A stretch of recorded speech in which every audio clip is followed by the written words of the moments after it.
Palavra da Verdade, com Hernandes Dias Lopes.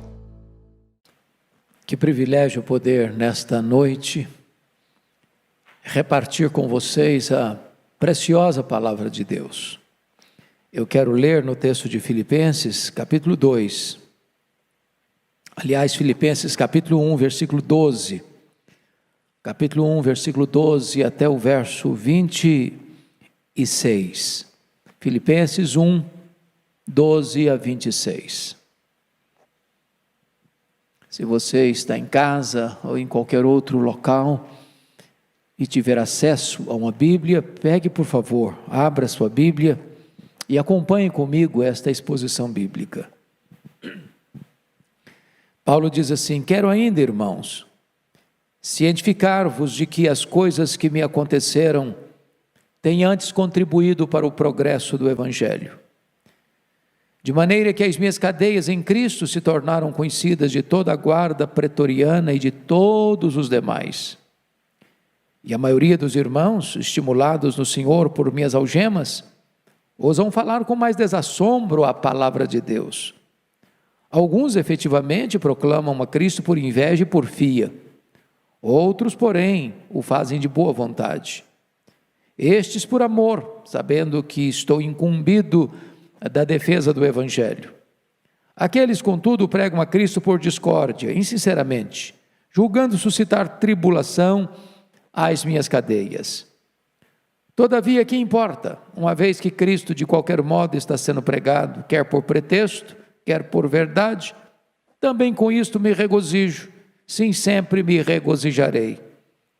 Porque estou certo de que isto mesmo, pela vossa súplica e pela provisão do Espírito de Jesus Cristo, me redundará em libertação, segundo a minha ardente expectativa e esperança, de que em nada serei envergonhado, antes, com toda a ousadia, como sempre, também agora, será Cristo engrandecido no meu corpo, quer pela vida, quer pela morte.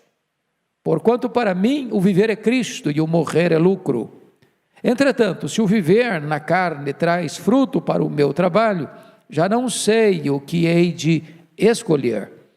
Ora, de um e outro lado estou constrangido, tendo o desejo de partir e estar com Cristo, o que é incomparavelmente melhor. Mas por vossa causa é mais necessário permanecer na carne. E convencido disso, estou certo de que ficarei e permanecerei com todos vós para o vosso progresso e gozo na fé, a fim de que aumente, quanto a mim, o motivo de vos gloriardes em Cristo Jesus, pela minha presença de novo convosco. Amém. Eu quero pensar com vocês sobre o tema vivendo na perspectiva de Deus. Bom, eu quero situar esta passagem dentro do seu contexto para você compreender melhor as lições que emanam desta passagem. Paulo está preso em Roma, na sua primeira prisão. Isso nos idos de 61, 62 depois de Cristo. E era sempre desejo de Paulo ir a Roma. Quando ele está deixando a cidade de Éfeso, rumo a Jerusalém, para levar uma oferta aos pobres da Judeia, é que ele escreve a sua carta aos romanos, revelando esse desejo, esse plano, esse sonho de ir a Roma, porque ele nunca estivera em Roma outrora, e passar por lá rumo à Espanha, e ser enviado por aquela igreja à Espanha, e passar alguns dias ali compartilhando a palavra de Deus com a igreja de Roma. Ele tinha esse plano e ele tinha esse sonho, mas os planos humanos são falíveis. Os planos humanos precisam de ser adequados, reavaliados, reprogramados. Na verdade, Paulo chega em Jerusalém e é preso. Ele é enviado para Cesareia e fica 2 anos debaixo do governo, da égide dos governadores Félix e Festo, sendo acusado pelos judeus. Quando ele percebe que havia um complô contra ele, para que Festo o entregasse ao Sinédrio, que intentava matá-lo mesmo na estrada, utilizando de um direito legítimo de cidadão romano, ele opta por ser julgado em Roma. Então, quando ele chega a Roma, ele não chega como planejara ter chegado. Ele chega preso, ele chega algemado. E é desta prisão, portanto, que ele vai escrever esta epístola para a igreja de Filipos, que ele fundara na sua segunda viagem missionária. E nesta passagem, Paulo não vai discutir sua liberdade. Paulo vai trazer toda a ênfase sobre o Evangelho, porque na verdade o Evangelho é mais importante do que a nossa liberdade. O que é importante não é o mensageiro, é a mensagem. O que é importante não é o obreiro, é a obra. O que é importante não é o evangelista, é o Evangelho. O evangelista é um frágil vaso de barro, mas o Evangelho é este grande tesouro que está dentro desse vaso. E é por isso que Paulo, nesta passagem, vai trazer para nós a vida sob esta perspectiva de Deus. E vai trazer também para nós 3 lições sublimes para a nossa reflexão. Primeiro, você olha para a vida na perspectiva de Deus, quando você olha pelas lentes do retrovisor para o passado com pleno discernimento. É isso que ele vai dizer no verso 12, preste bem atenção comigo, quando ele vai afirmar o seguinte: eu quero ainda, irmãos, cientificar-vos de que as coisas que me aconteceram têm antes contribuído para o progresso do Evangelho. Em outras palavras, Paulo não está super enfatizando, nem mesmo dando tanta importância às lutas pelas quais passou, as prisões, os apertos, as acusações, as dores do corpo e da alma. Ele está entendendo isso, ele não se concentra no seu sofrimento com autopiedade.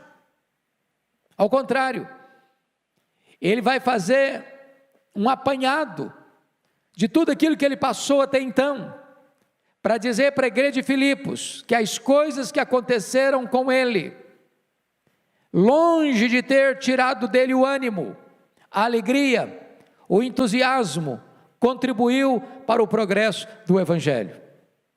Isso é magnífico, porque se você fizer um apanhado mais detalhado das lutas que ele viveu, poderíamos recordar de como ele foi perseguido depois de sua conversão em Damasco, de como ele sobe para a igreja de Jerusalém e é rejeitado, de como ele passa mais de 10 anos no molho, longe dos holofotes, esquecido em Tarso, de como ele é cruelmente apedrejado em Listra, de como ele é açoitado e jogado num cárcere interior em Filipos, de como ele é escorraçado de Tessalônica, de como é enxotado de Bereia, de como é chamado de tagarela na capital intelectual do mundo, a cidade de Atenas, de como é chamado de impostor em Corinto, onde derramou lágrimas e dedicou amor àquela igreja por 18 meses, ali ele é chamado de impostor, de como vai para Éfeso e experimenta ali um poderoso reavivamento espiritual, mas ele diz que ali enfrentou feras, lutas maiores do que suas próprias forças, que o levaram a desesperar-se da própria vida, de como ele é preso de maneira tão cruel em Jerusalém, depois de ter expressado amor ao povo de Jerusalém, levando-lhes uma oferta generosa, de como ele fora acusado 2 anos em Cesareia, e de como ele enfrenta um naufrágio para Roma, e de como ele é picado por uma cobra em Malta, Quando ele chega em Roma, algemado, ele diz para a igreja de Filipos: eu quero que vocês entendam isso, que as coisas que me aconteceram têm antes contribuído para o progresso do Evangelho. Este homem não acredita em acaso, este homem não acredita em sorte, este homem não acredita em azar, este homem não acredita em determinismo cego, este homem entende que a vida dele está nas mãos do Deus Todo-Poderoso, que com a sua generosa e sábia providência está guiando os seus destinos. Eu sei que muitos de nós, no ano de 2020, 2021, precisamos também rever os nossos planos. Tínhamos agendas, tínhamos compromissos, tínhamos planos, tínhamos viagens, tínhamos congressos, tínhamos conferências, tínhamos tantas coisas. E de repente veio uma pandemia, de repente veio uma tempestade, de repente o mundo se convulsiona, de repente a agenda tem que ser mudada, os governos não puderam cumprir os seus programas, tiveram que rever tudo, parece que o mundo está de ponta cabeça, parece que todo mundo está em polvorosa diante desta crise avassaladora, mas eu quero dizer uma coisa a você: apesar da crise, apesar do sofrimento, Deus não perdeu o controle, e você precisa olhar todas estas coisas na perspectiva da soberania de Deus. Quando Paulo diz que as coisas que lhe aconteceram contribuíram para o progresso do Evangelho, esta palavra é muito curiosa, porque a palavra progresso na língua grega traz a ideia daqueles engenheiros de Roma, do Império Romano, que abriam picadas, estradas, para que o imperador pudesse passar com a sua comitiva. Em outras palavras, quando a igreja passa por luta, quando os crentes passam por sofrimento, quando a igreja é provada, quando você passa pelo vale da sombra da morte, quando você passa por uma crise, seja de uma pandemia, seja um problema financeiro, seja um problema de perseguição, seja um problema de qualquer ordem, isso não destrói a igreja, isso abre novas avenidas para que o Evangelho progrida e cresça ainda mais. Essa é a nossa convicção. Essa é a nossa certeza. Mas em segundo lugar, você olha na perspectiva de Deus, quando você vê o presente e encara o presente, apesar de todas as lutas, com muita alegria. Tem muita gente ansiosa, tem muita gente com medo, tem muita gente depressiva, tem muita gente pessimista, diante do quadro que nós estamos vivenciando atualmente no Brasil e no mundo. Mas eu gostaria de encorajar você a olhar para o presente, apesar da crise, com alegria. E Paulo vai nos mostrar aqui algumas lições preciosas. Primeiro, Paulo viu a sua prisão em Roma como abertura de novas frentes para a evangelização. Olha comigo o verso 13. De maneira que as minhas cadeias em Cristo se tornaram conhecidas de toda a guarda pretoriana e de todos os demais. O que Paulo está dizendo aqui é que não fora essa providência carrancuda da sua prisão e de chegar em Roma algemado, como cidadão romano, estando sob a guarda do próprio imperador, ele jamais teria alcançado as pessoas que alcançou. A guarda pretoriana era a guarda imperial, era a guarda de elite, eram os soldados da mais alta patente do império. Chegou a ter 16 mil soldados, gente que tinha influência na vida política do império, que tinha livre acesso aos corredores do palácio. E em virtude de Paulo estar ali sob a égide do imperador, ele tinha, num turno de 6 em 6 horas, um soldado desta guarda algemado com ele. E nesta ocasião, em 2 anos que ele ficou ali preso, deu oportunidade para que todos, ele diz claramente isso, toda a guarda pretoriana, não parte dela, mas toda a guarda pretoriana, tomasse conhecimento das suas cadeias em Cristo, tomasse conhecimento das razões por que estava preso, por causa do Evangelho. E mais, ele diz no verso 13, e todos os demais, os serviçais do palácio, as pessoas que trabalhavam ali, que tinham familiaridade com a lida política do império. Em outras palavras, parecia que tudo estava arruinado, Paulo preso, não podendo viajar, não podendo visitar as igrejas, não podendo livremente percorrer o mundo como era seu desejo fazê-lo, ir à Espanha naquele momento. Mas quis a providência de Deus que com a mudança das circunstâncias ele fosse para o palácio de César, para a elite de Roma, para evangelizar aquele grupo. Irmãos queridos, nesse período de pandemia, mesmo com os nossos templos em tantos lugares do Brasil fechados, Deus está abrindo para nós novas frentes de evangelização. As igrejas acordaram para a necessidade de usar as mídias sociais para levar o Evangelho. Hoje as nossas paredes não comportam mais a igreja. Hoje nós nos reunimos dentro de um templo para 100, 200, 500, 1000, mais de 1000 pessoas, mas a igreja está levantando a sua voz para milhares de pessoas mundo afora. Olha aí, olhe isso com alegria. Paulo viu assim. Ele não ficou com um sentimento de fracasso, de derrota, de pessimismo, de autopiedade, não. Ele olhou essa circunstância do presente com alegria. Mas Paulo, em segundo lugar, ele vai também olhar com alegria o fato de que, estando preso, muitos irmãos ficaram mais encorajados a pregar a palavra de Deus com mais desassombro.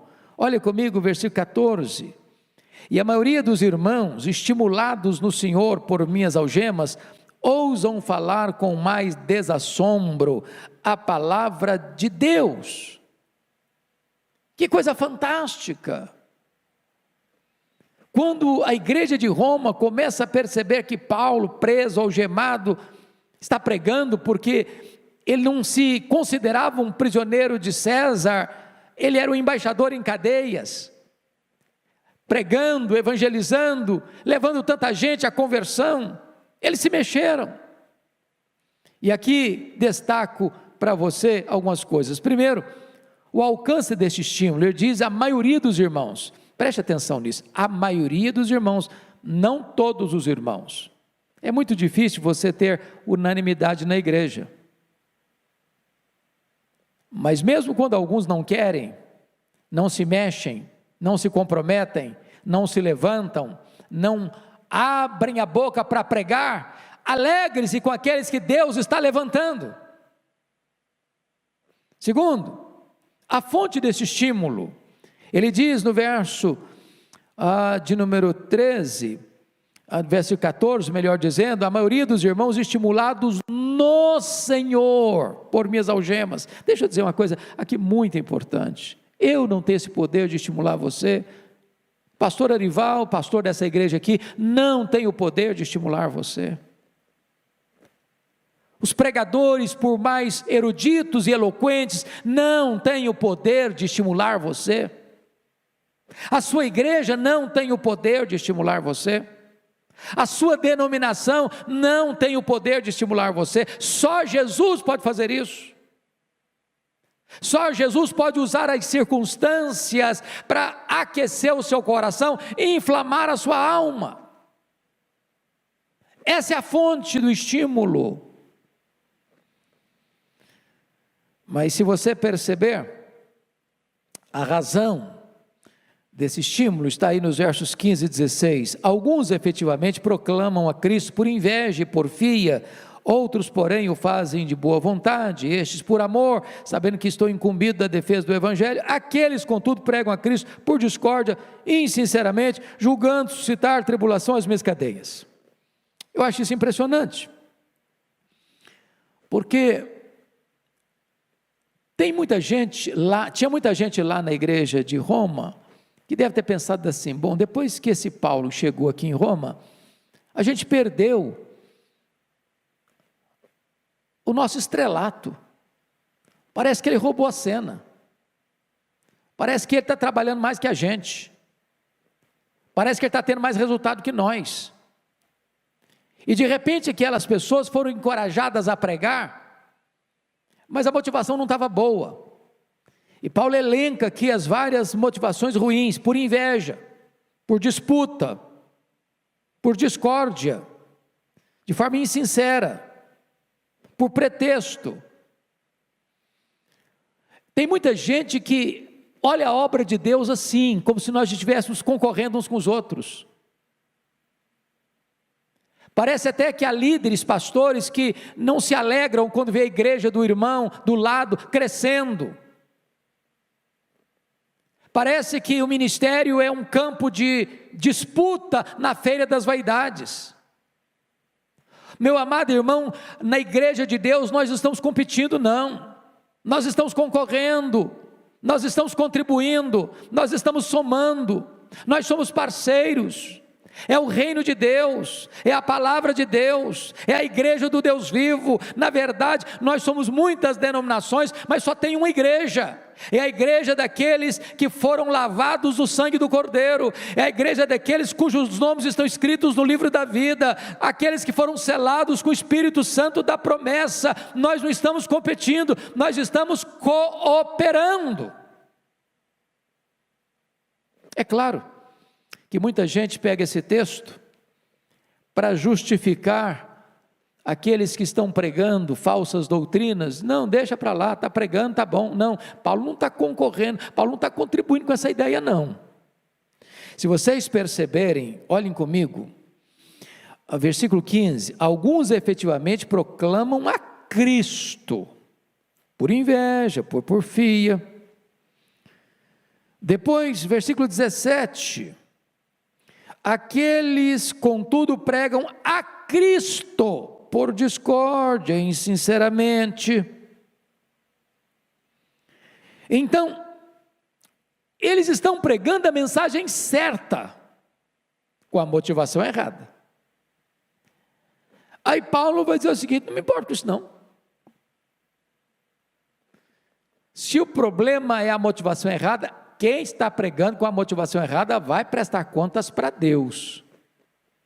Porém, se a mensagem é Cristo, se a mensagem é a palavra de Deus, se a mensagem é o Evangelho, vai ter frutos, vai ter frutos. Então, meu amado irmão, não pense que na igreja de Deus o espírito que deva reinar na igreja é o espírito da competição. Devemos cooperar uns com os outros e pregar com desassombro, pregar com mais entusiasmo, pregar com mais presteza, com mais alegria, com mais vigor, com mais empenho, com a motivação certa, com a motivação certa. O que me deixa maravilhado no texto é que Paulo não deixa o seu coração azedar por causa da competição dos seus críticos, né? Porque tem tanta gente que perde a alegria quando percebe esse espírito no meio do povo de Deus, de contendas, de porfias, de ciúmes, de invejas. E aí ele perde o prazer, ele perde o entusiasmo, ele perde a motivação. Paulo não deixou seu coração azedar por isso não. Olha o que ele vai dizer no versículo 18: todavia que importa, uma vez que Cristo de qualquer modo está sendo pregado, quer por pretexto, quer por verdade, também com isto me regozijo, sim, sempre me regozijarei. Perca o ânimo não, meu irmão, perca a alegria não. A obra de Deus não é para ser feita gemendo não. Alegre o seu coração. Se tem gente pregando para concorrer com você, se tem gente pregando para produzir sofrimento no seu coração, alegre-se nisso. O que é importante não é a sua vida, não é a minha vida. O que é importante não é o obreiro, é a obra. O que é importante não é o evangelista, é o evangelho. Se a palavra de Deus está sendo pregada, alegre-se por isso. Se a igreja do seu colega ali na esquina está crescendo mais do que a sua, alegre-se por isso. Talvez você possa aprender com ele, não competir com ele. Mas Paulo, muito embora não relate esse fato aqui no texto, mas uma das outras razões de alegria, pelo menos para nós, olhando para o presente diante daquelas circunstâncias difíceis, é que Paulo, não podendo viajar, nem visitar as igrejas, nem mesmo os campos missionários, ele começou a escrever as cartas da primeira prisão: Efésios, Filipenses, Colossenses, Filemon, verdadeiros tesouros. E aí eu fico imaginando que quando tantas vezes nós pensamos que a nossa vida está de ponta cabeça, nesse mesmo momento parece que Deus está escrevendo os capítulos mais emocionantes da nossa história. Talvez hoje você esteja lamentando toda essa dor que você está passando, toda essa crise que você está vivenciando. Quem sabe Deus está lhe dando uma oportunidade de aprender lições e de ter experiências que de outra sorte jamais você teria. Olhe para a vida na perspectiva de Deus. Entenda que Deus é soberano.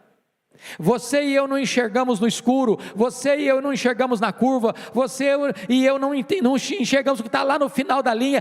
Deus está enxergando o que está lá no final da linha agora. O plano dele é perfeito, o plano dele não pode ser frustrado, então alegre-se nele. Mas eu quero concluir. Você pode olhar para a vida na perspectiva de Deus, quando você olha para o seu futuro, com grande esperança.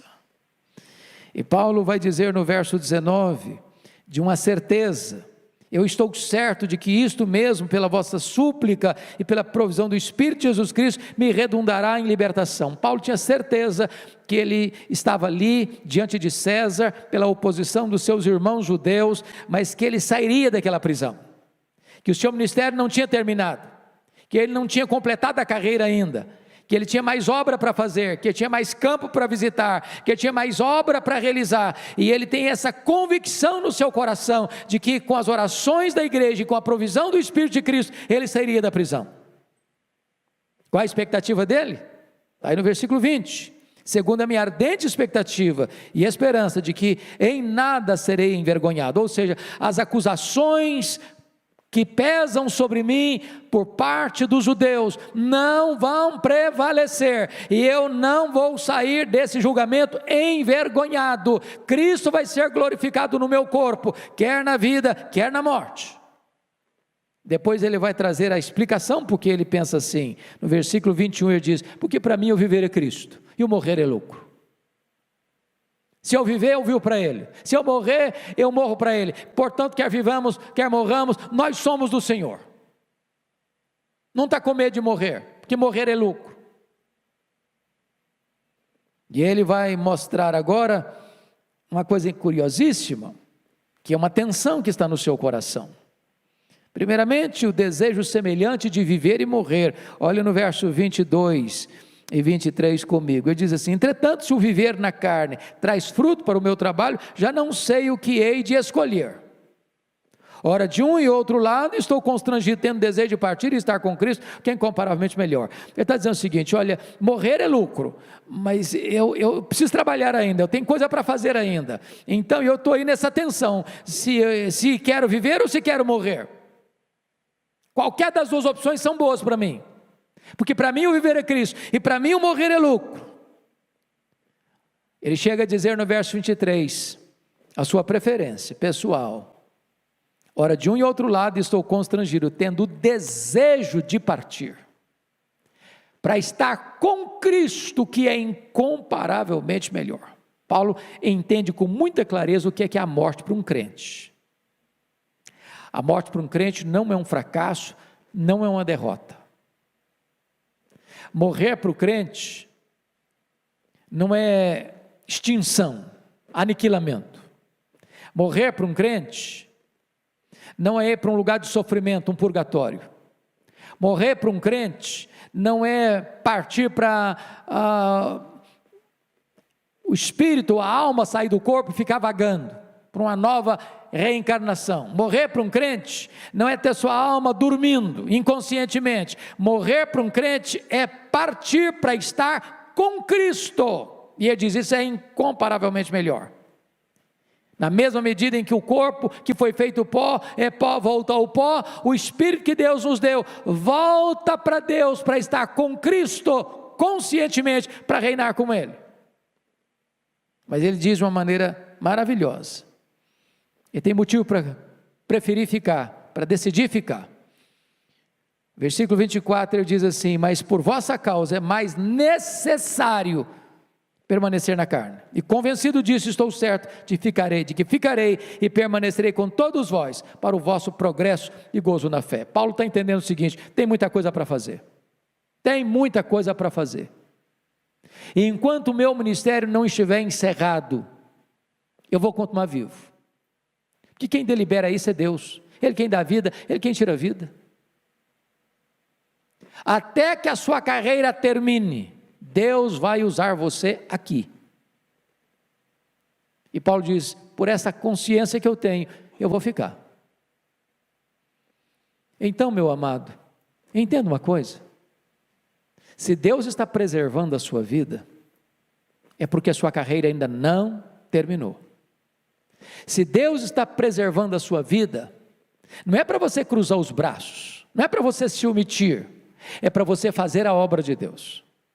Deus está lhe dando este privilégio e esta oportunidade. Não é que você está com medo de morrer, é que você entende que há muita coisa para ser feita e Deus quer e pode usar você para a realização desta grande obra. Então, que Deus nos ajude a olhar com os olhos de Deus, na perspectiva de Deus a nossa vida, olhar o passado com discernimento, olhar o presente com alegria, olhar o futuro.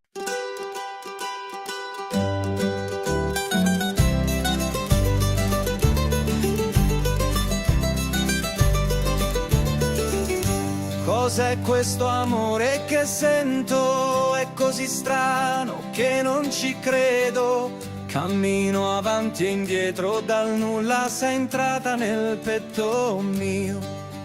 Ogni passo mi porta a te, ogni sguardo mi brucia dentro. Sei un sogno che non va via e io non so più che fare. Corri che l'amore mi sfugge, prendilo tra le tue mani, fermati, lo sento nel cuore. Scappiamo via insieme a questo amore.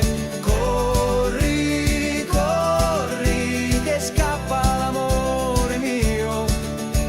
Stringilo, tienilo, che vola via se non lo sai.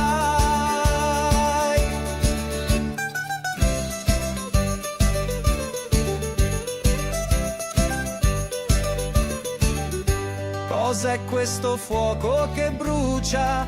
Da tempo guardo dentro me stesso. Se questo è amore sincero, allora vieni più vicino a me. Ogni silenzio parla di noi, ogni notte ti sogno ancora. Ma se davvero sei tu, non restare solo un pensiero. Che l'amore mi sfugge, prendilo tra le tue mani, fermati, lo sento nel cuore, scappiamo via insieme a questo amore. Corri, corri, che scappa l'amore mio.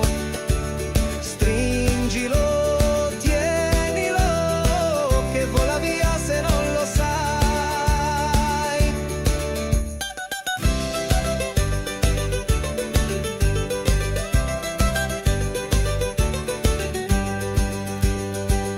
Se domani non ci vediamo, porta con te quello che siamo nel mio cuore.